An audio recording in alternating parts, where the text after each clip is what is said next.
India Modasa नगरमा नगरपालिका द्वारा वन महोत्सव कार्यक्रम योजायो।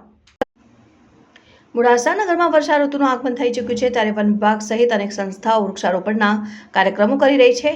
સાથોસાથ શહેરીજનો પણ પોતાના શહેરને વધુ લીલુંછમ બનાવવા માટે વૃક્ષારોપણ કરે તે માટે મોડાસા નગરપાલિકા દ્વારા લોકોમાં જાગૃતતા લાવવા અને શહેરમાં વધુમાં વધુ વૃક્ષારોપણ થાય તે હેતુસર વન મહોત્સવ અંતર્ગત મોડાસા નગરપાલિકા દ્વારા ઘર આગળ, કોમન પ્લોટમાં અને દુકાન આગળ વૃક્ષારોપણ કરવા અનોખી પહેલ કરી છે, જેમાં માત્ર મોડાસા શહેર વિસ્તાર માટે શહેરીજનોને પર્યાવરણ પ્રત્યે જાગૃત કરવા નગરપાલિકા દ્વારા એક સ્કેનર કોડ જાહેર કરવામાં આવ્યો છે। મોડાસાના કોઈપણ વ્યક્તિ કોઈપણ સોસાયટી મોહલ્લામાં કે કોઈપણ સ્થળે વાવેતર કરવા કોડનો સ્કેન કરવો પડશે અને સ્કેન કર્યા બાદ ફોર્મમાં નામ, સોસાયટીના નામ, વૃક્ષોની વાવેતરની સંખ્યા, ફોર્મ ભર્યા બાદ ફોર્મ સબમિટના 5 દિવસમાં નગરપાલિકા આપના ઘરે આવીને વૃક્ષોનું વાવેતર કરવામાં આવશે તેવું મોડાસા નગરપાલિકાના પ્રમુખ નીરજ શેઠે જણાવ્યું।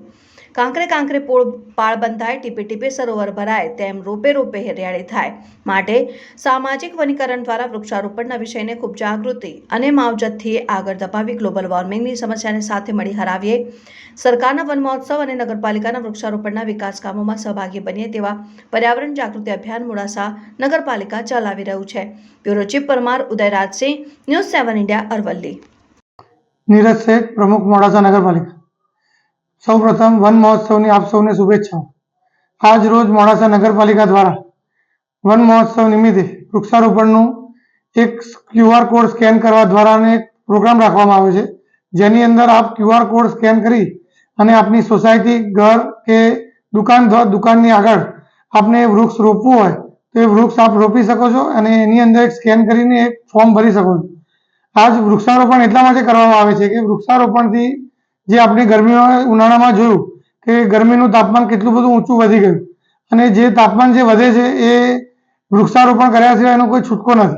એટલા માટે હું દરેકને ખાસ અપીલ કરીશ કે આપ પણ આપના ઘરની બહાર કે સોસાયટીમાં કે કોમન પ્લોટમાં વૃક્ષારોપણ અવશ્ય કરો।